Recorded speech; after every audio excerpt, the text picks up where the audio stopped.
काश जिले शाहजवान पार्क जाने के बजाय किसी मंडी में मजदूरी कर लेता तो ये आज जिंदा भी होता और इसके घर में फाके भी ना होते, मगर वो बेचारा इख्तिदार की भट्टी का ईंधन बन गया और पार्टी ने इसकी लाश बेचना शुरू कर दी।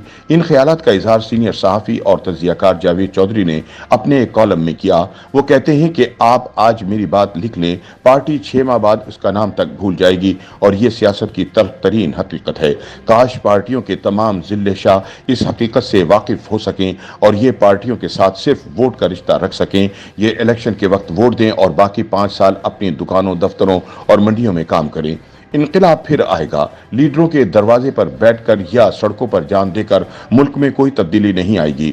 जावेद चौधरी कॉलम में पीपल्स पार्टी के एक मरहूम कारकुन नादिर का किस्सा बयान करते हैं, जो जुल्फ़िकार अली भुट्टो के आशिक थे और इस इश्क में कॉलेज की तालीम अधूरी छोड़ दी थी। वो बसों, वैगनों और ट्रेनों में धक्के खाकर पार्टी के हर जलसे में पहुंच जाता था। इसके सर पर पार्टी का परचम बंधा होता था। फौज ने मुल्क की 9 छोटी छोटी पार्टियां जोड़कर जुल्फ़िकार अली भुट्टो के खिलाफ PNA बनवा दिया था और इसका लीडर सड़कों पर था।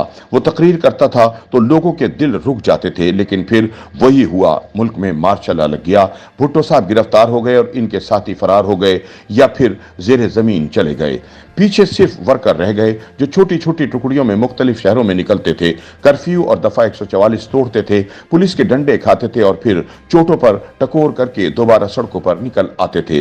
नादिर को इसके दोस्त समेत गिरफ्तार करके शुरू में शाही किले की जेल में रखा गया। वहां इसके साथ वो सलूक हुआ जिससे अल्लाह दुश्मन को भी बचाए और इसके बाद इसे मिलिट्री कोर्ट से 7 साल कैद की सजा हो गई और इसे कोर्ट लखपत जेल में फेंक दिया गया। इस दौरान भुट्टो साहब को फांसी हो गई और पार्टी तितर बितर हो गई। नादिर और इसका साथी जेल में अकेले थे और इसका वहां अल्लाह ताला और फैमिली के अलावा कोई सहारा नहीं था। नादिर वालिदैन का इकलौता बेटा था। वालिद हज्जाम था जबकि मां लोगों के बर्तन मांजती थी। जावेद चौधरी बताते हैं कि पीपल्स पार्टी का कोई लीडर मुल्क में नहीं था। ये सब अमेरिका, लंदन, जर्मनी और रूस में बैठे थे और पार्टी में कोई शख्स गिरफ्तार कारकुनों के वजूद से वाकिफ नहीं था। जनरल जियाउल हक की मेहरबानी से नादिर 7 साल के बजाय 5.25 साल में जेल से रिहा हो गया। इस दौरान इसको लाहक टीबी की बीमारी बढ़ चुकी थी और आखिरकार नादिर सिर्फ 42 वर्ष की उम्र में अस्पतालों में धक्के खाते खाते मर गया। नादिर के जेल के साथी दोस्त ने आखिरी वक्त तक नादिर के वालिदैन की किफालत की। इसके दोस्त का कहना है कि नादिर भी दरअसल जिले शाह था।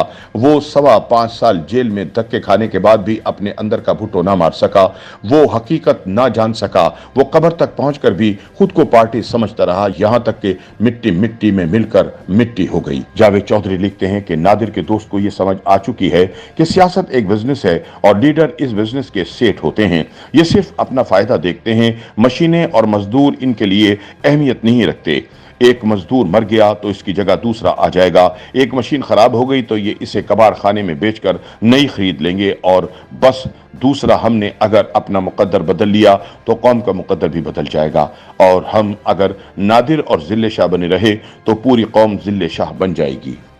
YouTube पर गूगली न्यूज देखने के लिए youtube.com की सर्च बार में गूगली न्यूज TV टाइप करें। गूगली न्यूज के पेज पर सुर्ख रंग के सब्सक्रिप्शन वाले बटन पर क्लिक करना ना भूलिए। YouTube पेज पर अपलोड होने वाली वीडियोस से बाखबर रहने के लिए बेल आइकन पर क्लिक कीजिए। आपको हर नई वीडियो के बारे में नोटिफिकेशन मौसूल हो जाएगा।